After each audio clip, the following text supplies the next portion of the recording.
बच्चे सब मिस भी करते हैं आपको। नहीं? हाँ, हाँ सामने जी। स्टार्ट करूं? नंदमी नमन स्वामी, प्लीज आज का सेशन शुरू करो। सॉरी फॉर एक इंटरप्शन हो गई बीच में। ओह, वो तो कोई बात नहीं। हाँ प्लीज। रेडी? हाँ जी। यस। ओम ह्रीं नमो अर्हन्ताणम्। ओम ह्रीं नमो सिद्धाणम्। ओम ह्रीं नमो आयर्याणम्। ओम ह्रीं नमो वच्छायाणम्। ओम ह्रीं नमो लोये सव्वसाहुणम्।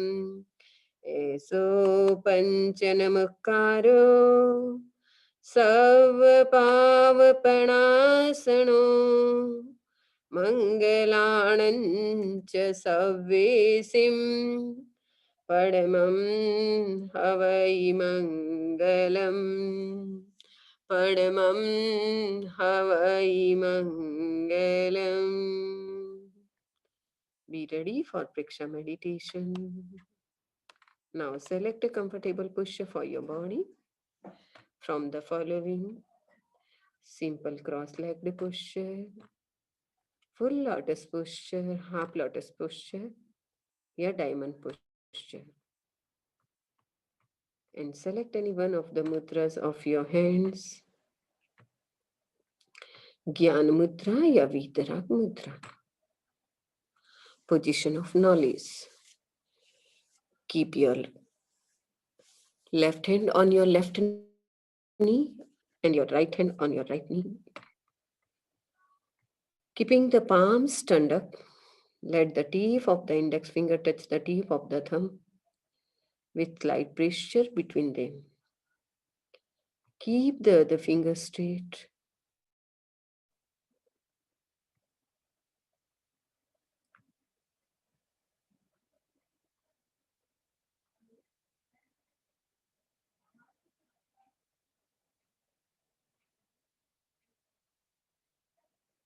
Position of omniscience. Keep your left hand in the central part of your lap and put your right hand on the top of the left hand. Both palms should be facing up. Close your eyes softly with your spine and neck in a straight line. We start the meditation session with the recitation of Om sound. Inhale fully and then exhale deeply as long as you can. Exhaling slowly, produce the sound.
Concentrate your mind on the center of knowledge, situated at the top of the head. And keep the mouth closed, tongue hanging freely inside the mouth.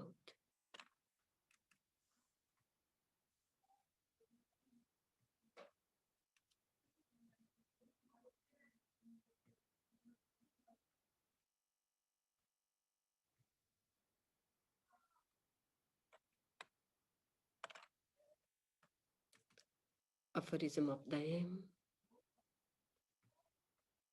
Sampikhaye apada mapayenam.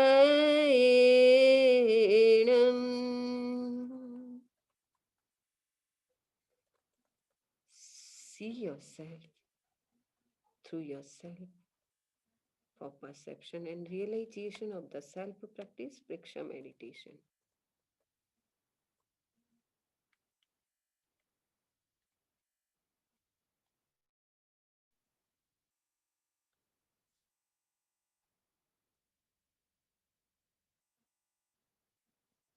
Make a resolution. I am practicing Vriksha meditation for purification of my psyche.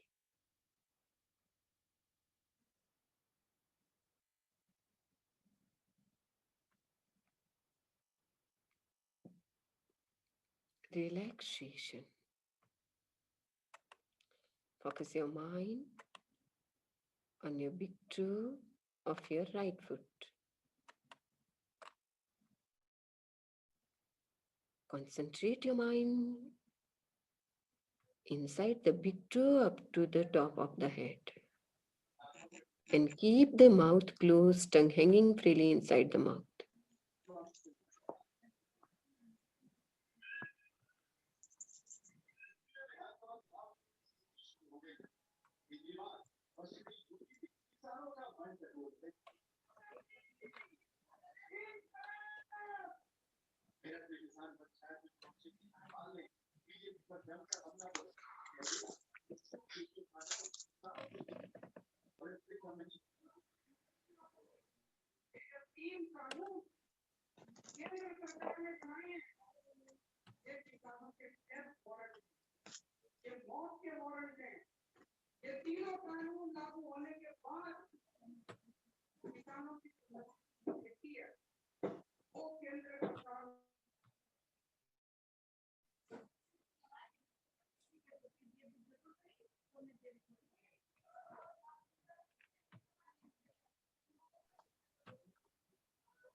From your big toe up to the top of the head, each and every muscle, nerve, tissue, cell is being relaxed.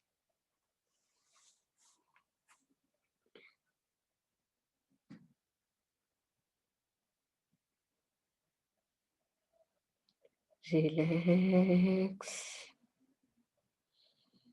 Relax. Relax. From your big toe up to the top of the head, each and every muscle, nerve, tissue, cell is being relaxed. Relax. Relax. Relax.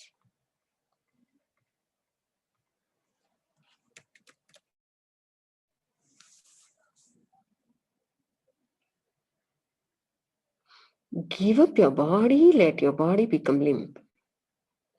Practice total relaxation with self-awareness.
Experience complete peace of mind, inner silence.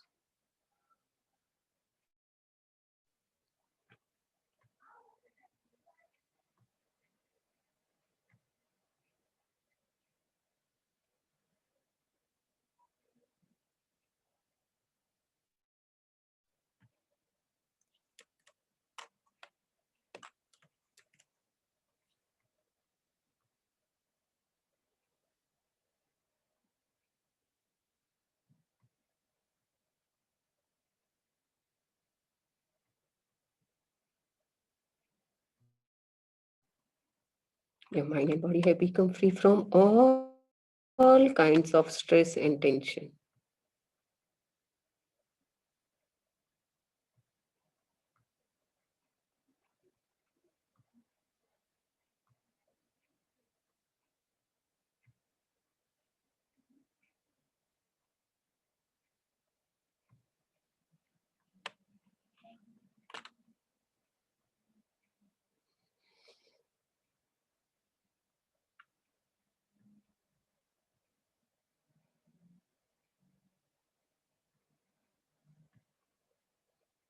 Focus your mind on your forehead.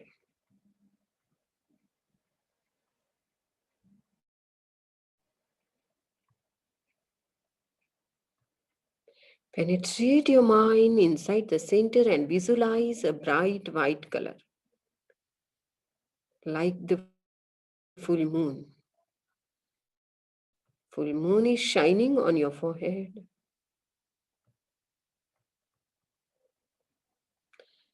The radiation of bright white color pervading throughout your forehead.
If color does not appear, do not be disappointed. Use deeper and deeper concentration.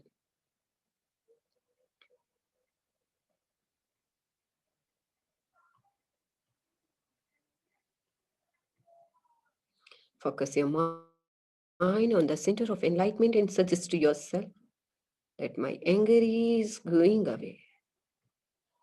All my emotions and passions are being pacified. Repeat it again and again. Contemplate on this sentence.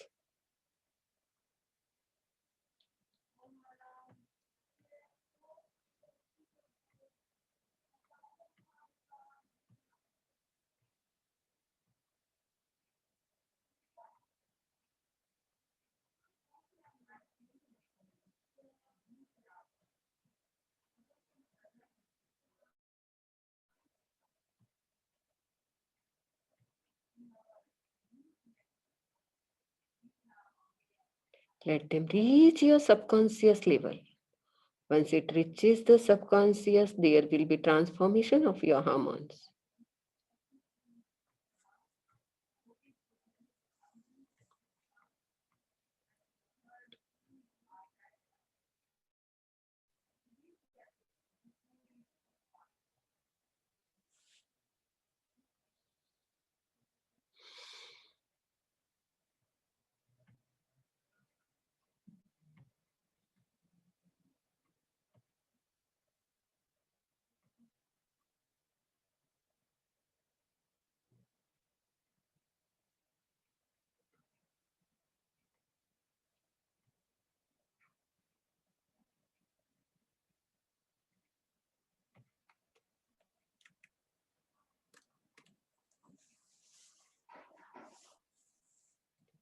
Determine to yourself, I will keep myself cool and calm in each and every situation because I am peaceful soul, powerful soul, positive soul, forgiveness soul.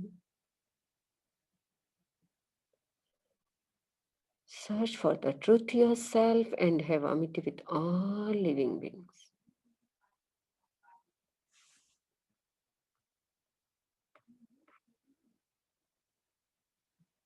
Focus your mind, your breath.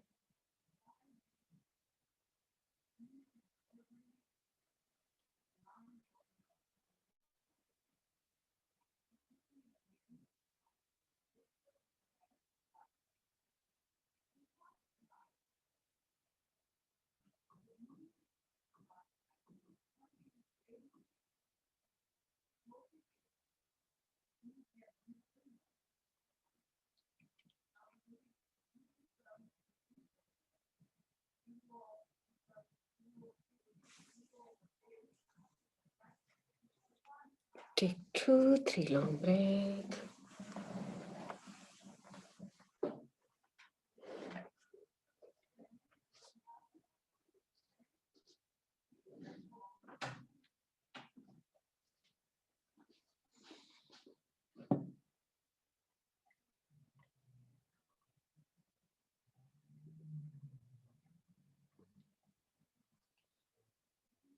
Rub your palms and charge your face. Meditation session is over. Om Arham Om Arham.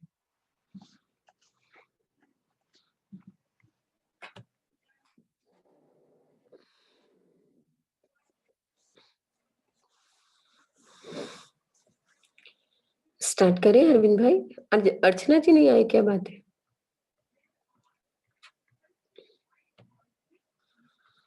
Arvind भाई start करें?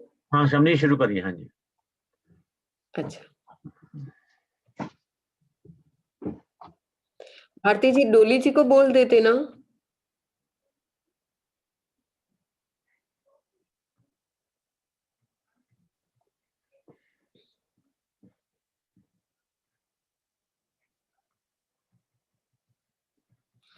अरविंद भाई कुछ कर रहे क्या, record या कुछ? हाँ हाँ जी, हाँ जी, यूट्यूब कर रहे? हाँ जी, हाँ जी, हाँ जी। अच्छा,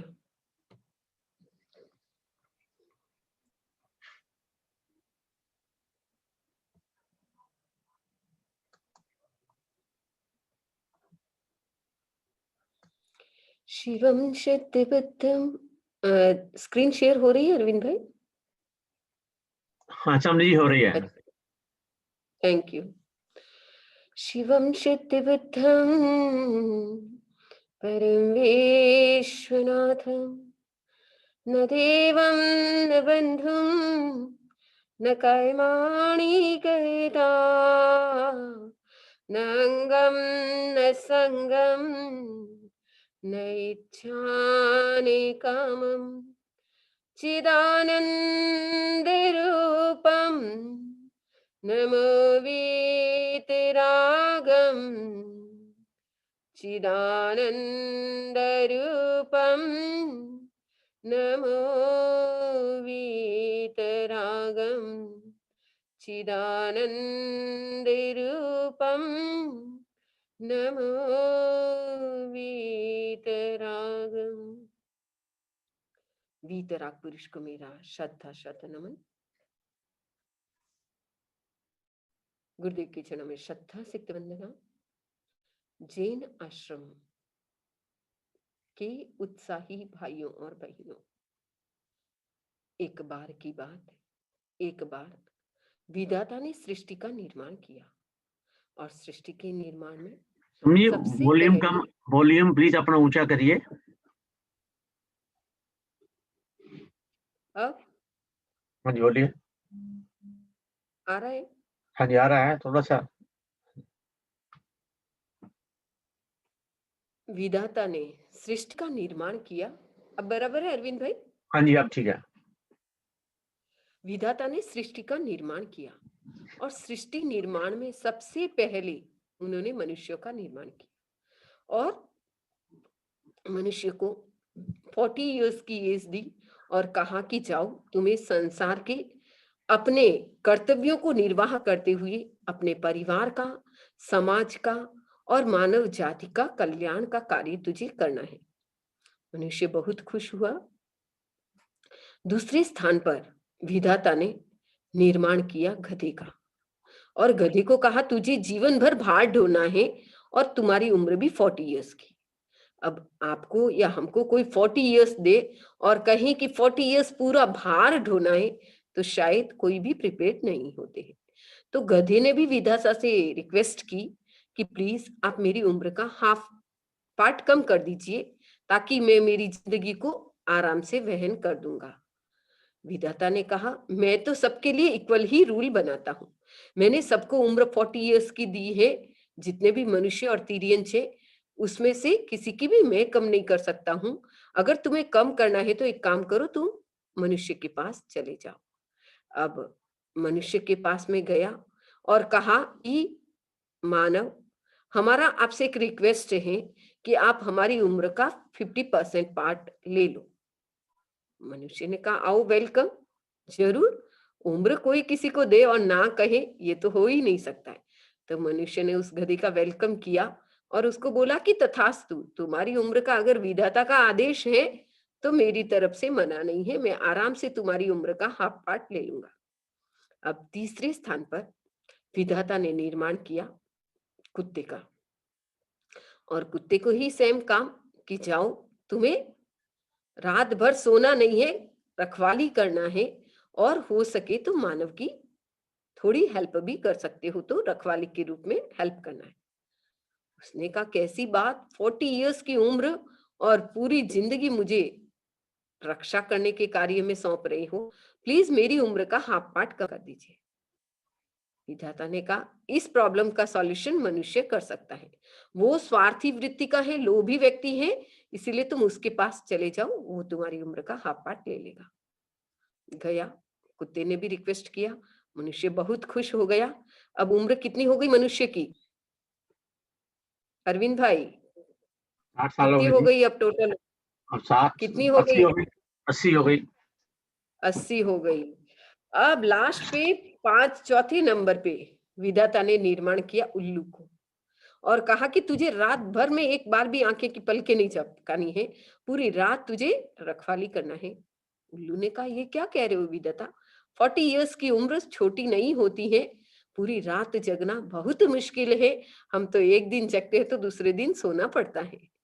तो विधाता ने कहा, मेरा रूल इज रूल है, मैं चेंज नहीं करता हूँ, तुझे चेंज करवाना है अपनी उम्र का हाफ पार्ट, तो तुम भी मनुष्य के पास चले जाओ। अब गया मनुष्य के पास, मनुष्य तो बहुत खुश हुआ, वेलकम किया और उल्लू का 50% ले लिया। अब मनुष्य की उम्र कितनी हो गई, 100 इयर्स। अब आप 100 साल। सीधा 100 वर्ष हो गई। अब 100 वर्ष की उम्र में मनुष्य को हम 4 भागों में डिवाइडेशन कर सकते हैं। फर्स्ट जो हमारी उम्र है 25 इयर्स, उसको हम किसके अंतर्गत लेते हैं, ब्रह्मचर्य, यानी कौन सा आश्रम, जो हमारा स्टूडेंट लाइफ होती है उसको हम 25 इयर्स की उम्र लेते हैं। और जो दूसरी हमारी उम्र है वो है गृहस्थ आश्रम, यानी इसमें हम क्या करते हैं, परिवार का पालन पोषण करते हैं। ये जो हमारी 2 उम्र है, ये तो हमारी मनुष्य की स्वयं की उम्र है। इसमें से थोड़ा सा लास्ट का पार्ट किससे लिया गया है, कुत्ते से। तो आप सब जानते हैं, व्यक्ति 40 वर्ष तक जो उसकी मूल उम्र है तब तक उसकी इंद्रियां उसको साथ देती है, उसका शरीर स्वस्थ रहता है। और 40 और 60 के बीच में मनुष्य क्या करता है, बोलो अरविंद भाई, आप क्या करते हैं? देखिए, अभी तो खोता पहले, फिर उल्लू, फिर कुत्ता, बस यही काम चलता रहता है। क्या करें। धीरे धीरे। आप भी क्या करते हैं, भार ढोते हैं, यानी 40 और 40 और 60 के बीच में हम भी क्या करते हैं, अपने परिवार का पालन पोषण, बच्चों की शादियां सगाइयां, बच्चों के बच्चे करवाना, वो करवाना, वो करवाना। यानी हमारा जो 40 इयर्स की एज है वो हमारी मूल उम्र है, उसमें अगर हमने धर्म किया तो कर लिया, और बाद की उम्र में अगर हम सोचे धर्म करें तो हमारी इंद्रियां धीरे धीरे क्षीण हो जाती हैं, हम जितना चाहते हैं उतना नहीं कर पाते हैं। तो ये जो 2 आश्रम है वहां तक तो फिर भी धर्म की बात होती है। और तीसरा वानप्रस्थ आश्रम, जो कि जिसको हम कह सकते हैं कि ये सोशल सर्विस के लिए बेस्ट है। इसमें व्यक्ति परोपकार कर सकता है, दूसरों की रक्षा कर सकता है, दूसरों के बारे में चिंतन कर सकता है, क्योंकि ये उम्र हमने किससे ली है? कुत्ते से। और कुत्ता क्या करता है? समाज सेवा का काम करता है। तो हमें भी इस उम्र में समाज सेवा का कार्य में लग्न हो जाना चाहिए। और लास्ट उल्लू, और उल्लू क्या करता है? न खुद सोता है, न पास वाले को सोने देता है। और हम भी क्या करते हैं, जब 80 से 100 के बीच में होते हैं तो रात भर करवटें बदलते हैं, नींद आती नहीं है। कभी पेट दर्द, कभी कमर दर्द, कभी घुटने में दर्द, और पूरी रात कभी पोतों की चिंता, कभी चोरों की चिंता। ऐसे लगता है पूरी रात हम क्या करते हैं, उल्लू की तरह जागृत होकर के खो देते हैं, जो कि ये संन्यास आश्रम के अंतर्गत आता है। और इस उम्र में अगर व्यक्ति नहीं जगा तो कहा जाता है हम अधूरे नहीं, हम अभागे नहीं, हम अधूरे नहीं, हम अभागे नहीं। बात इतनी सी है कि हम समय पर जागे नहीं। बंधुओं, भगवान महावीर ने एक सूत्र दिया, समयम गोयम मापमाइए, यानी समय के साथ अगर व्यक्ति सजग नहीं होता है, जागृत नहीं होता है, तो उसको पश्चाताप करना पड़ता है। क्योंकि आप सब जानते हैं, आप ट्रेवलिंग करते हैं फ्लाइट में या ट्रेन में या गाड़ी में, अगर स्टेशन आ जाता है और स्टेशन आने के बाद में अगर आप नीचे नहीं उतरते हैं तो टीटी आपको धक्का देके आपको खींच के बाहर निकालता है। सेम हालत हमारी भी यही होनी है। मौत रूपी गाड़ी जिसका कोई टाइम फिक्स नहीं है, कब आएगा अगर हम सजग नहीं हुए तो यमदूत हमें पक्का खींच के ले जाएगा। तो हमें ऐसा मौका नहीं देना है। आज हम चर्चा करेंगे, अभी हमारा स्वास्थ्य की चेन चल रही है और उस चेन में हमारी लाइफस्टाइल फर्स्ट थेरेपी। तो हम लाइफस्टाइल पे कुछ चर्चा करेंगे और उसके बाद में ध्यान से सुनना लेक्चर, लास्ट में थोड़ा सा क्विज भी करेंगे। और क्विज में भी आपका जनरल नॉलेज टेस्ट होगा कि आपने अभी तक जैनिज्म को कितना जिया है, कितना अपने भीतर में लाया है और कितना समझा है। तो आज हम विशेष चर्चा करेंगे। सबसे पहले डेली रूटीन, सॉरी ये मिस्टेक हो गया है, डेली रूटीन, फिर बिहेवियर, विहार और फूड डाइट, यानी जैनिज्म के आहार विहार और निहार की जो चर्चा होती है उसकी चर्चा आज हम आपके बीच करेंगे कि हमें किस प्रकार आहार करना चाहिए, किस प्रकार विहार करना चाहिए और किस प्रकार निहार करना चाहिए।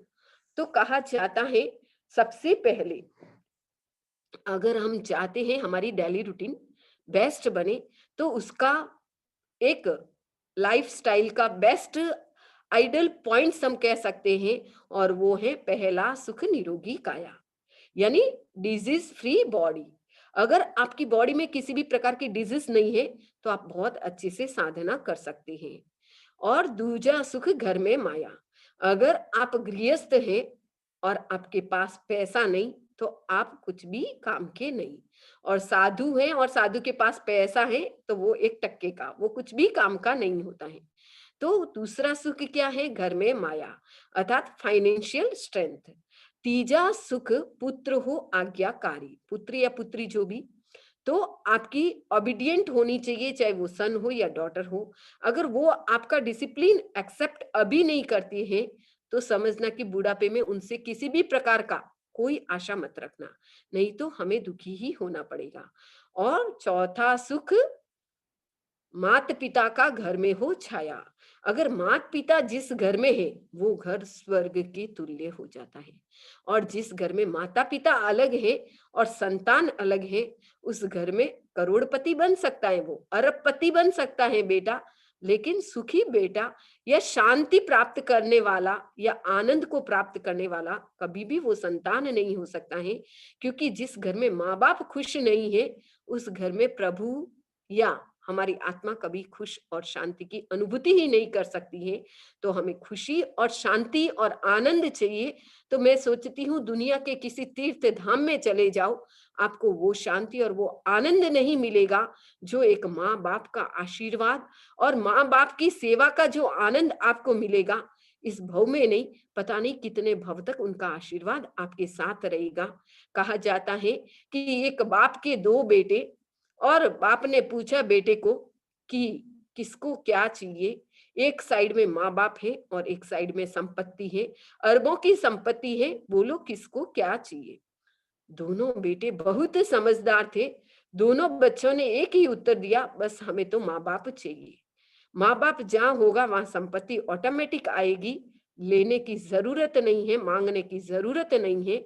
तो बंधुओं, हम भी अपने संतान को ऐसे संस्कार दें जिससे कि बचपन में माँ बाप के प्रति उनका अपनापन बना रहे, और माँ बाप बच्चों को प्यारे लगते हैं। कोई भी बेटा नहीं चाहता कि मेरा बाप मेरे से अलग हो, कोई बेटी नहीं चाहती मेरी माँ मेरे से अलग हो, कोई बहू अपने सिर पे कलंक लेना नहीं चाहती है कि मेरी बहू, मेरे सास ससुर मेरे से अलग रहे।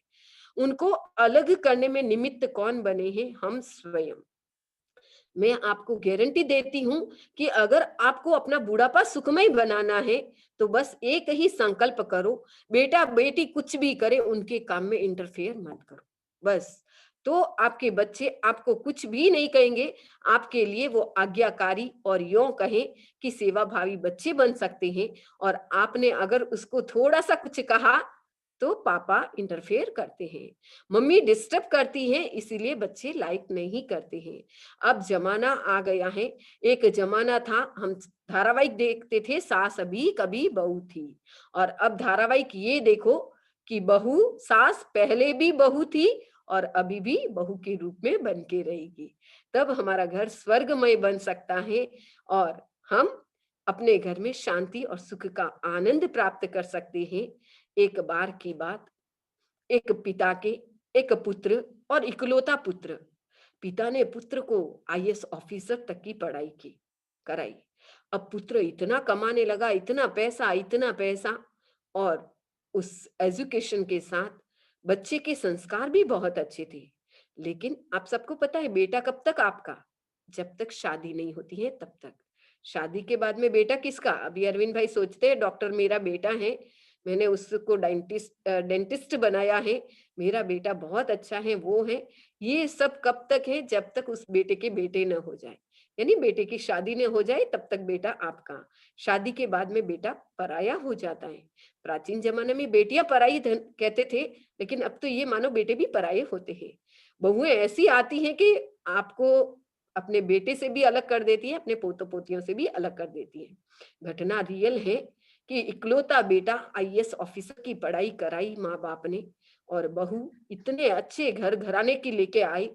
लेकिन भाइयों और बहनों, जब व्यक्ति के पुण्योदय नहीं होता है, पुण्य जब क्षीण हो जाते हैं, तब दुख कहाँ से आता है कोई सोच नहीं सकता है। बेचारा बूढ़ा बाप 75 इयर्स का था और आशा की किरण थी, मेरी बहू अच्छी मेरी सेवा करेगी, मेरे पोते पोती मेरा ध्यान रखेंगे, इस भाव के साथ में अपने घर में रहता आनंद के साथ। लेकिन एक दिन वह बूढ़ा दादा बाहर घूम रहा था और घर अंदर में हस्बैंड वाइफ की लड़ाई हो रही थी, और पत्नी ने अपने पति को कहा कि या तो इस घर में ये बूढ़ा रहेगा या फिर मैं रहूंगी। बेचारा आईएएस पढ़ा हुआ इंसान, वो मन में सोच रहा था शादी के बाद में जो एक पुरुष की हालत होती है, ऐसा लगता है एक साइड में कुआं और एक साइड में खाई। यानी माँ बाप को कुछ कहे तो भी फंसा, और पत्नी की बात न माने तो भी फंसा। यानी बेचारे के गले में ऐसे लगता है फांसी का फंदा आ गया है। शादी क्या हुई है, उसके लिए बहुत बड़ी एक आपत्ति आ गई है, और इसीलिए शादी बर्बादी कहा जाता है। अब पिता जब ये कानों से बात सुन रहा था कि मेरी बहू रानी कह रही है या तो इस घर में ये बाप रहेगा या मैं रहूंगी, दोनों में से एक रहेंगे, मैं आपके पिताजी के साथ रहना नहीं चाहती हूँ, क्योंकि ये घर में थोड़ी सफाई नहीं रखते हैं और घर को थोड़ा सा गंदा रखते हैं। मैं नहीं चाहती कि मेरी कोई फ्रेंड सर्कल आए और ऐसे बूढ़े को मेरे घर में देखे। मेरे को बिल्कुल बर्दाश्त नहीं होता है, मेरी फ्रेंड सर्कल के बीच में मेरी इंसल्ट सी होती है। इसीलिए मैं आपके साथ इस घर में, पापा के साथ मैं नहीं रहूंगी। एक काम करो, आप पापा को क्या करो, वृद्धाश्रम में छोड़ के आ जाओ। अब ये बात सुनी, और पापा ने ये बात सारी बाहर सुन रहे थे। उन्होंने सोचा कि बहू रानी बहुत घराने की लाया था, लेकिन ये बातें सुन करके ऐसे लग रहा है कि मुझे इस दोनों को घर से निकाल देना चाहिए। अंदर गया और बेटे को बोला, बेटा मेरे को अब थोड़ी सी इच्छा है कि मैं वृद्धाश्रम खोलना चाहता हूँ। बेटे ने सोचा, ये कैसी बात कर रहे हैं पापा? मैं मन में सोच रहा था मैं पापा को कैसे बताऊंगा, क्या करूंगा, लेकिन पापा तो मेरे मन की बात जान गए। बहुत अच्छा हुआ, मुझे कहना भी नहीं पड़ा और पापा तैयार हो रहे हैं। उसने कहा, क्यों पिताजी? इतने में बहू आई। बहू ने सोचा कि कहीं ये वापस पापा के मुंह में नहीं उलझ जाए। तब बहू ने कहा, हाँ हाँ पापा जी, अब आपकी उम्र आ गई है। आपको अकेले यहाँ पे घर में रहते रहते आप बोर हो जाते हो। आपको अपना फ्रेंड सर्कल मिलेगा, आपका दिन भी सुख से बीतेगा। इसलिए आपको जरूर जाना चाहिए वृद्धाश्रम में। अब ससुर भी बहुत होशियार, बहुत समझदार था। हमारे अरविंद भाई जैसा भोला भाला नहीं था, एकदम होशियार था अंदर से। और उसने क्या कहा बहू को कि बहू तुम लो अपना बेड और बिस्तर और अपने कपड़े और तुम इस घर से बाहर निकल जाओ और मैं इस घर को वृद्धाश्रम बनाऊंगा। और जो भी माँ बाप इस प्रकार दुखी है वो मेरे इस मकान में आएंगे और हम सब एक साथ रहेंगे। तुझे जाना है तो तुम चले जाओ। अब जैसे ही ये बात बहू ने सुनी और बहू के कान की खिड़कियां खुल गई। उसने सोचा, ये करोड़ों का मकान मैं कैसे छोड़ के जाऊं? अब तो मुझे रहना ही पड़ेगा साथ में। तो भाइयों और बहनों, ये संसार का नियम है। हम सोचते हैं कि हम बच्चों को अच्छे से पढ़ा लिखा करके हॉस्टल भेजें। आप बच्चों के हॉस्टल की तैयारी करते हैं और बच्चे आपके लिए वृद्धाश्रम की तैयारी करते हैं। इसीलिए बच्चों को उतना पढ़ाओ जितनी जरूरत है। इस प्रकार नहीं पढ़ाई कि बच्चे आपसे संस्कारों से भी दूर हो जाएं और आपके साथ रहने से भी कतराएं। तो कैसे भी बच्चे हो, उनको संस्कार अच्छे देना चाहिए। मैं तो आपको कहती हूँ कि आप साल में कहीं तीर्थ यात्रा करें या न करें कोई जरूरी नहीं। आप कहीं धर्म स्थान में जाए या नहीं जाए कोई जरूरी नहीं है, लेकिन बच्चों को साल में एक बार गुरु दर्शन जरूर कराएं, ताकि साधु संतों के जो संस्कार देखते हैं बच्चे, उससे आपके बच्चे एक संस्कारी या आज्ञाकारी बच्चे बन सकते हैं। लेकिन सिर्फ यहाँ रहने से नहीं, अकेले जाने से नहीं, साथ में फैमिली के साथ। और बच्चे ऐसे तो जाने वाले नहीं है। उनको बोलो कि चलो तुझे मैसूर दिखाऊंगा, उटी दिखाऊंगा, तुझे भूटान दिखाऊंगा, नेपाल दिखाऊंगा और फिर गुरुजी के दर्शन से आशीर्वाद भी लेके आएंगे। तब तो बच्चे तैयार हो सकते हैं। और आप गुरु दर्शन के नाम से कहोगे तो बच्चे तैयार मुश्किल से हो सकते हैं। तो साथ में थोड़ा बच्चों को उस टाइप में तैयार करें और साल में 10 से 15 दिन अपना निकालें कि हम अपने बच्चों में अच्छे संस्कारों का बीजारोपण कैसे करें।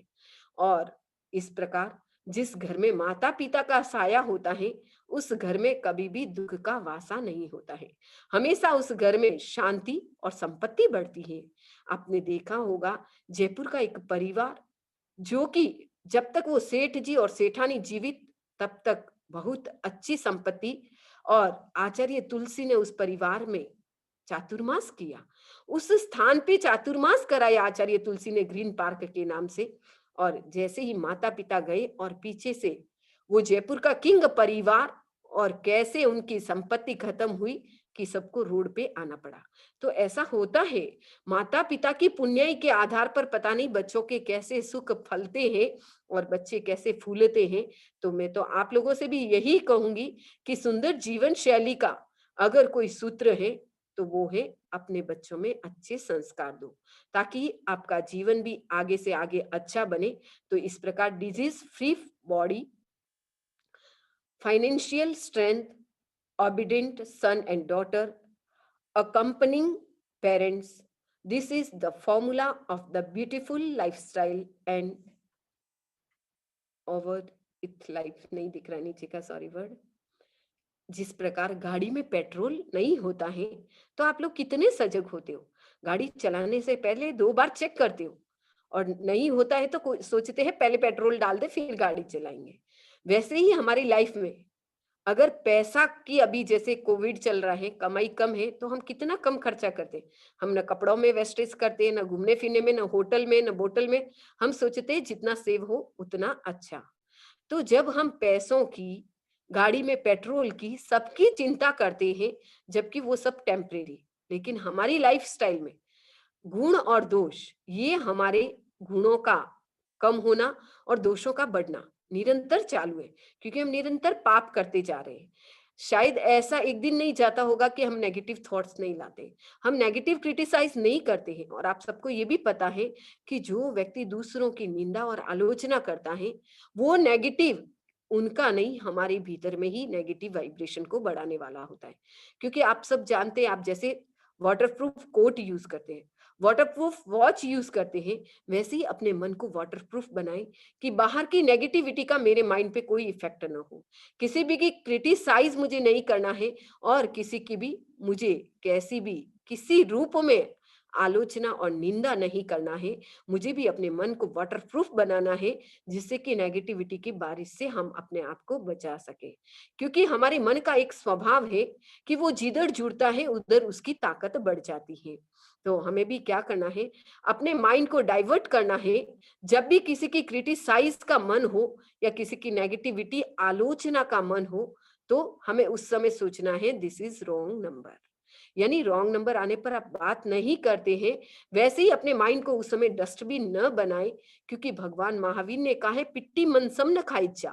जो दूसरों की निंदा और आलोचना पीठ पीछे करता है, वो मांस खाने के बराबर है।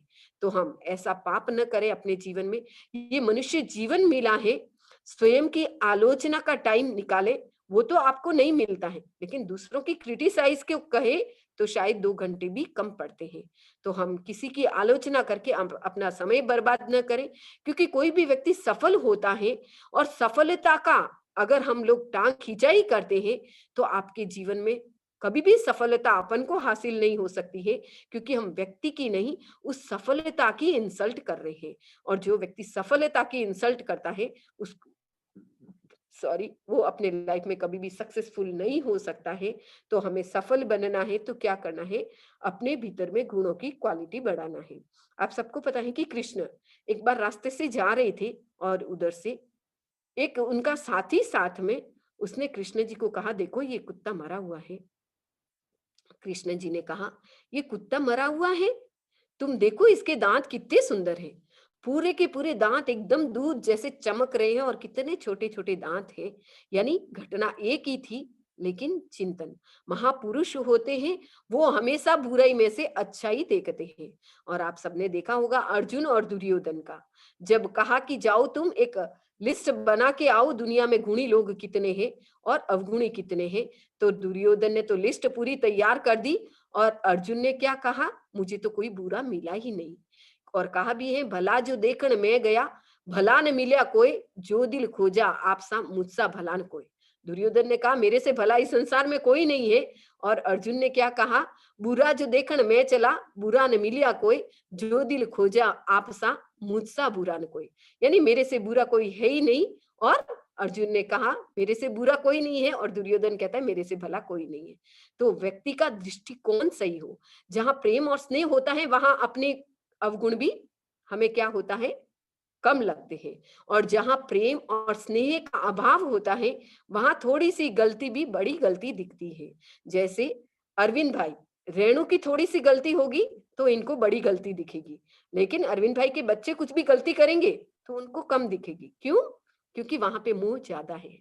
क्योंकि मूल से ज्यादा ब्याज प्रिय होता है, तो रेणु से ज्यादा भी बच्चे ज्यादा प्रिय होते हैं। इसीलिए आपने देखा होगा पड़ोसी के बच्चों के अवगुण दिखते हैं, खुद के बच्चे कुछ भी गलत करेंगे तो वो नहीं दिखेंगे। खुद के बच्चे तो अगर क्लास में फेल हो जाएंगे तो कहेंगे कि पेपर था वो आउट ऑफ कोर्स था। और पड़ोसी का बच्चा अगर टॉप आता है तो हम क्या कहेंगे, लगता है ये तो पैसे दे के टॉप आया है। तो ऐसा हमारी माइंड में कभी भी नहीं आए। हम किसी की आलोचना न करें, अपितु अपने भीतर में गुणों की क्वालिटी बढ़ाएं। We are ready to open the door when the door bell rings. यानी जब डोर की रिंग बजती है, तो हम क्या करते हैं, तुरंत जाते हैं और खोल देते हैं। We are ready to shut the alarm as soon as the alarm bell goes off. जैसे अलार्म बजता है, हम तुरंत ऑफ कर देते हैं। As in the clock of life, the death alarm is ringing, then why are we not alert?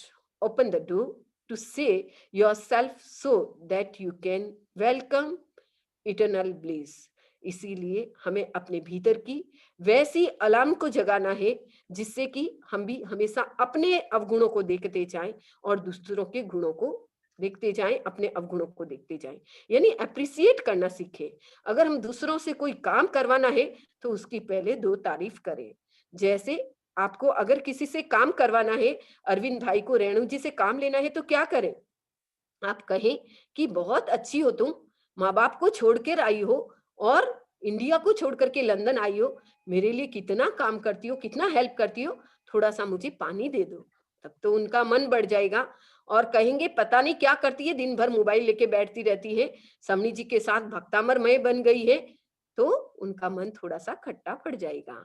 आप कहें लेकिन प्यार के साथ कहें। तो we vigilant in your life materialistic things that you consider belong to your, यानी हम सब चिंतन करें ये टेम्परेरी रहने वाली चीजों के प्रति हम कितने अलर्ट रहते हैं, कितने एक्टिव रहते हैं। तो हम अपने भीतर में भी ऐसा जो मौत का अलार्म प्रति क्षण बज रहा है, हमारी उम्र प्रति क्षण कम होती जा रही है, तो हमें भीतर की भी अलार्म को खोलना है, जगना है और संकल्प करना है कि मुझे अपने लिए भी कुछ तैयार होना है। सबसे पहला पॉइंट पॉइंट है दिनचर्या, यानी हमारी जो डेली रूटीन है वो रेगुलर होनी चाहिए, क्योंकि आपके भीतर में एक बायो क्लॉक वॉच लगी हुई है और वो टाइम टू टाइम क्या करती है, आपके भीतर से डिमांड करती है और उसके अकॉर्डिंग आप क्या करते हैं, अपने लाइफ में वैसी एक्टिविटीज करते हैं। तो हम हमेशा ध्यान रखें कि अपने भीतर में जो क्लॉक लगी हुई है उस क्लॉक के अकॉर्डिंग आप देखें कि आपके भीतर में बायो क्लॉक है और वो बायो क्लॉक क्या है कि जब भी आपको कहीं जाना है तो आप क्या करते हैं, 4 बजे जाना है तो 3 बजे उठ जाओगे। आपको कौन उठाता है? आप रोज उठ सकते हैं लेकिन नहीं उठते। जिस दिन कहीं बाहर जाना है, फ्लाइट में जाना है इंडिया, तो हम बिफोर उठ के रेडी होते हैं। तो ये काम कौन करता है? आपका बायो क्लॉक। यानी जब खाने का टाइम होता है आपको उसी समय भूख लगती है, ब्रेकफास्ट का टाइम होता है उसी समय आपके मन में आता है अब मुझे ब्रेकफास्ट करना है। तो ये हार्मोन सिक्रेशन करती है हमारा ही बायो क्लॉक। और टाइम टू टाइम जिस प्रकार इसका टाइम फिक्स है, हम आपसे क्वेश्चन पूछे कि आपका ये वाला भाग बॉडी का 2 पार्ट करिए, एक ऊपर का भाग और एक नीचे का भाग। अब मैं आपसे पूछती हूँ सतीश भाई से, मुझे नहीं पता नाम सतीश भाई है, मैंने शायद पक्का नहीं सुना था। तो सतीश भाई बताइए आप कौन से पार्ट पे ज़्यादा फोकस करते हैं? बॉडी के ऊपर वाले पार्ट पे या नीचे वाले पार्ट पे? अरविंद भाई के नीचे बैठे कौन है? आपका नाम सतीश भाई था ना? नहीं, बोलिए। हरीश भाई है। हरीश भाई, सॉरी हरीश भाई। हरीश भाई आंसर दीजिए। हरीश भाई अपना गाना म्यूट कर ले पहले।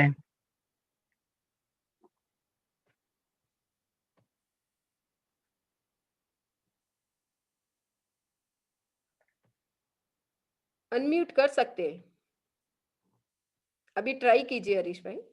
अभी हो गया जी, थैंक यू। हाँ बोलिए। जो आपने 2 पार्ट बताए ना, एक ऊपर का एक भाग ही है, एक ऊपर का पार्ट है, एक नीचे का पार्ट है। हाँ, हाँ, क्या आपका प्रश्न क्या था? इस 2 पार्ट में से हम कौन से पार्ट पे ज्यादा फोकस करते हैं? इस ऊपर पार्ट पे या इस पार्ट पे? ऊपर के भाग से। ऊपर के भाग पे ज्यादा फोकस करते हैं, दिन भर नीचे के भाग पे ज्यादा फोकस करते हैं? नहीं, ऊपर। मैं तो करता हूँ ऊपर। आप करते हो, बहुत अच्छी बात है। राजेश भाई please can you give me answer? हाँ, समझ लीजिए तो नीचे वाला ही ज्यादा चलेगा। सारा दिन तो शरीर में लगेगा।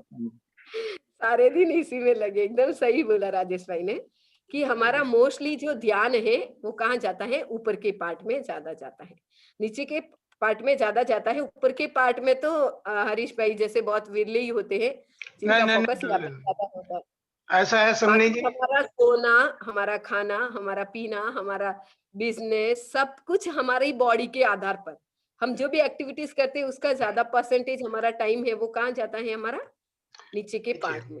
ऊपर के पार्ट में बहुत कम टाइम जाता है। विद्वान होते हैं या जो योगी पुरुष है वो लगा सकते हैं। तो हमें भी अपने चिंतन करना है कि हमारे भीतर का जो ये मेन पार्ट है उसको तो हमने भुला दिया और जो हमारा गौण पार्ट है उसको ज्यादा फोकस किया।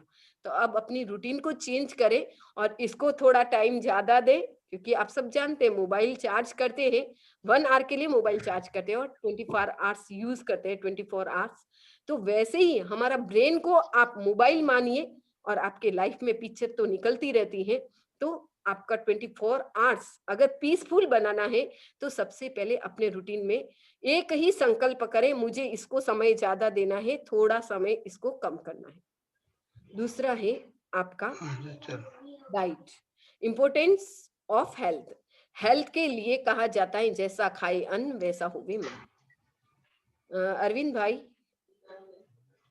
ये लाइफस्टाइल यहीं पे करूं क्या? अभी ये भोजन वाला नेक्स्ट करें?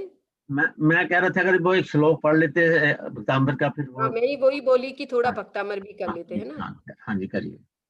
तो ब्रेकआउट रूम करूं अरविंद भाई? नहीं ऐसे सब शेयर करो, ऐसे कॉमन नहीं, हाँ, क्योंकि आज ज्यादा नहीं है तो मैं सोच रही ऐसे ही आज करा देते हैं कॉमन ना। ही ठीक है समझी। हाँ जी, हाँ, क्योंकि आज ज्यादा लोग, ऐसे तो भारती जी है, कराना हो तो रेणु जी है, करना हो तो नहीं सब इकट्ठे करिए समझ। आज वो अतुल भाई क्यों नहीं आए? हो सकता है कोई काम हो जा, थोड़ा ब्रेक हो जाता ना बीच में, फिर समझ जी दोबारा चालू करने में थोड़ा। अभी है ना, ये ध्यान रखो आप, है ना, बीच में लीव मत रखना, कभी भी कुछ भी हो हम कोशिश करेंगे कि आप लीव नहीं रखो, हाँ जी, क्योंकि कंटिन्यूटी एक बार टूट जाती है ना तो थोड़ा वापस लोगों को जोड़ना बहुत मुश्किल है। इसीलिए हाँ जी। आज देखो मीनल या वो भी नहीं आई, कोई नैना जी वगैरह भी जो रेगुलर आते हैं वो, उनको मिला नहीं होगा या तो जूम लिंक। नहीं मिला तो होगा, सब भेजा सबको, मगर कोई प्रॉब्लम हो सकती है, कोई उनको पर्सनल टच करूंगा फिर मैं अगले वीक से पहले। चलो भक्तामर बोलिए पहला श्लोक अरविंद भाई। भारती जी भक्ताम, हाँ जी, जी। भक्तामर प्रणत मौलिमणि प्रवाना, मृत्योतकं दलित पापतमो वितानम, सम्यक् प्रणम्य जिन पाद जुगम युगाधा, बालंबनम बब्जले पतिता जनानाम। भवजले पतताम जनानम। पर अरविंद भाई पहले से आपने अभी बहुत अच्छा किया है, अब तो 99% राइट है आपका, 1% बस। पतताम पतताम रह गया रेणु था। जी ने रेणु जी ने मेहनत की है क्या आप पे? रेणु जी ने मुझे लग रहा है अभी पूरा सिखा दिया है। नहीं सोनी जी। नहीं तो थोड़ा थोड़ा टीचिंग कराओ। हाय भारती जी, कैसे हो? हमारे क्लास वाले सब। भारती जी जिनेंद्र नेक्स्ट है ना, वंदा में डोली अच्छे हैं, आप कैसे हो? बहुत दिन बाद सुन रही हूँ आवाज सबकी। मैं बोल रही थी डोली जी को